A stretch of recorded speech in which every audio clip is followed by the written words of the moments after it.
From the studios, it's Election Yard, and let's talk about a special election that's coming up in a few days. This is for the 11th Congressional District of New Jersey. So this is a special election. It's actually on a Thursday, if you can believe that. That is not a typo. It is on a Thursday, April 16th. That is when the special election is taking place.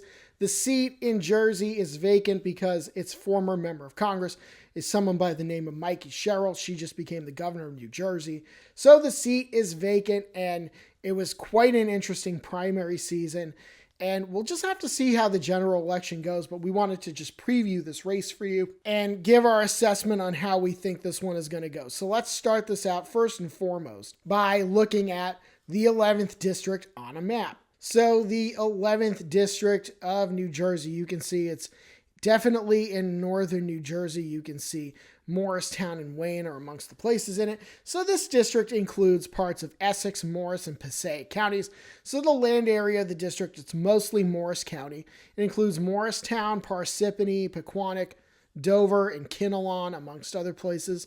The Passaic portion, it's kind of small, but it does include places like Wayne and Totowa. And the Essex portion provides some pretty solid blue votes. It includes locations such as Nutley, Caldwell, Livingston, and South Orange. So now this was a Republican district back in the day. It drifted more Democratic over the years. It had a Republican congressman, Rod Frelinghuysen, for a long time. And once he retired, that district flipped. It's been gone ever since. And then they redistricted it, made it a little bluer. It's not really in play. But you can see on the screen here now, these are the 2024 election results.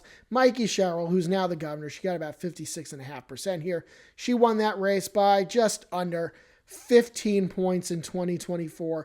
And if you look at the gubernatorial election results from 2025, she did very similarly. I believe she got about 57% in her own district in that gubernatorial election. So winning by about 15 points or so sounds about right. And that's about where this district is. So let's talk about the candidates in the race. There is also an independent candidate in this race, but the two main candidates are the Democrat Analilia Mejia and the Republican Joe Hathaway. So now the Democratic primary was very interesting. You had a former congressman from another district, Tom Malinowski. He ran in this district. He was more of a moderate Democrat, and a pro-Israel political action committee, AIPAC, they went after Tom Malinowski hard. What ended up happening was Analilia Mejia, a progressive who's pro-Palestine. She ends up winning the primary because all of these attacks weakened Malinowski. It looked on election night like Malinowski had just squeaked it out, but he ended up losing a very, very narrow race. And in attacking Malinowski, the Democratic nominee that they got is actually far worse for their interests than what they were going after. So that definitely backfired on them. And Mejia, I think you would have to say, is probably the favorite in this race. So talking about some of the campaign issues that the candidates are talking about for this April 16th special election. So Mejia, she has talked about things like democracy. She's talked about raising the minimum wage. She is opposed to the SAVE Act. The SAVE Act, of course, or the Save America Act.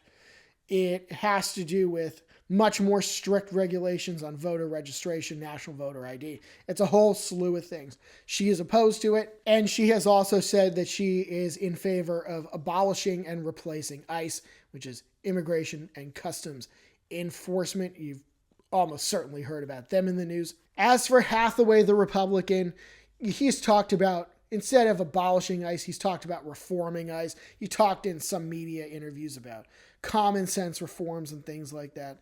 He does support Israel. He does support the Save America Act, the stricter voting registration regulations and voter ID, all that. He also has talked some about affordability. I don't think you can get away from affordability in the campaign. They talked about it in the Jersey elections in 2025. Still talking about affordability as gas prices continue to be very high. People have obviously been talking about affordability lately. And of course, elephant in the room, Donald Trump. Donald Trump comes up in basically every Like, you could probably have school board elections or town council elections, and Donald Trump will probably come up in some of them. So he's everywhere, and he just kind of looms over every election. And I feel like we're at a point now where all special elections have just kind of become nationalized. So yeah, there might be certain local issues that people want to talk about in New Jersey, but you take issues like ICE reform or Israel or affordability, any of those things, the Save America Act, you talk about all those things, you could take those issues and pop them into any district in the country. And that could potentially be what people and voters are talking about there too. So a lot of these elections have very similar issues. They've all become very, very nationalized. So what do we think is going to happen here in the 11th district? So the expectation, I think, has to be for Mejia to win the election. So the thinking was, the conventional wisdom was that this district was a little more tailor-made for a quote-unquote moderate Democrat. But it is a little bluer than it used to be, but that was kind of the conventional wisdom. Well, a moderate did not win the primary. Mejia, a progressive, did. This is still a blue seat. Mikie Sherrill carried her district by 15 points in the gubernatorial election. So it's still pretty blue. I would think that just between the blueness of the district and the national environment for the Republicans, which it's not good, and it seems to be getting worse, it's really, really hard for me to see Hathaway winning this election. I mean, maybe he will. I just really am struggling to picture that happening. So I think the most likely outcome here is that Mejia wins. That itself wouldn't be surprising to me.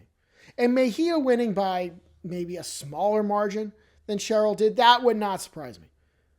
What I think the Democrats would be hoping for, and what I think would ultimately be a very good sign for them, is if Mejia wins by more than Sherrill did. Sherrill winning her own district in 24 and 25 by about 15 points or so.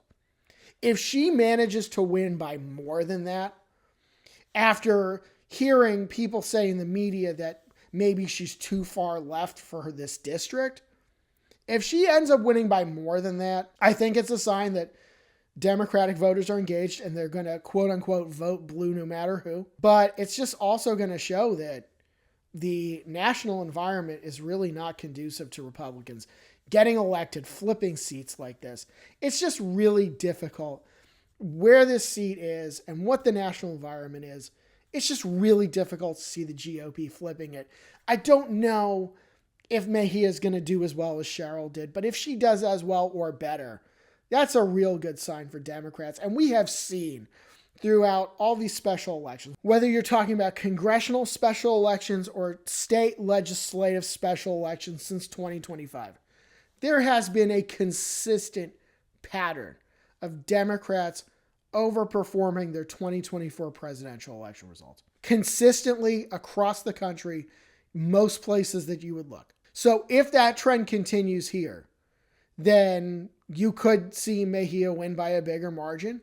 If she doesn't, I wouldn't be terribly surprised, but the trends are there. So it's going to be really interesting to take these results and compare them to the trends that we've been seeing across the country for almost the last year and a half now, to see if the Democratic wave is building, because there have been some signs in some of these other elections, like the Georgia special election last week, where the Democratic margins increased significantly in a very, very red district.